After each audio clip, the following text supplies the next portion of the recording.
UP police के order पर जावेद अख्तर का बयान भी सामने आया है। जावेद अख्तर ने नाजी जर्मनी से कंपेयर कर दिया है इस फैसले को।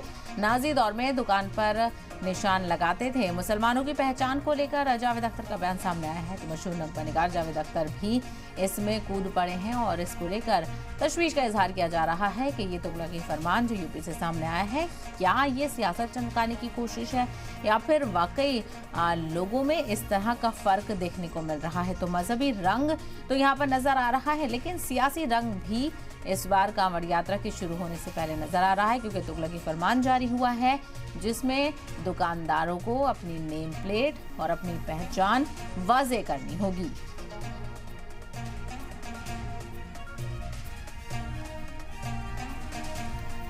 तो इसी को लेकर रद्द-ए-अमल देखने को मिल रहे हैं। असदुद्दीन ओवैसी से लेकर तमाम तरह जो सियासी लीडरान हैं वो इसकी मुखालफत करते हुए नजर आ रहे हैं और इसी मामले को लेकर जावेद अख्तर ने भी अपने बयान का इजहार किया। तो वहीं इसी मामले को लेकर बीजेपी क्या कुछ कह रही है, आइए वो भी सुन लेते हैं। हमने केवल ये कहा है कि कुछ मुस्लिम बंधु हिंदू देवी देवताओं के नाम से अपने दुकानें चलाते हैं।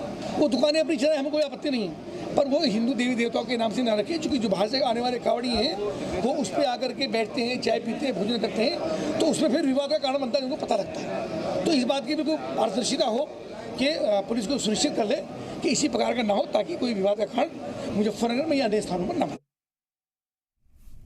कांवड़ियों को लेकर के जिस तरह से एक आदेश पारित किया वो गलत है, उचित नहीं है। तकरीर जिला प्रशासन कर रहा है, वो अपनी कमियों को छिपा रहा है।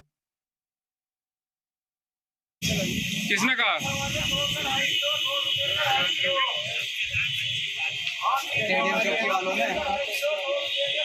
इन्होंने, पुलिस वालों ने क्या कहा? मैंने नंबर प्लेट अपना नाम लिख के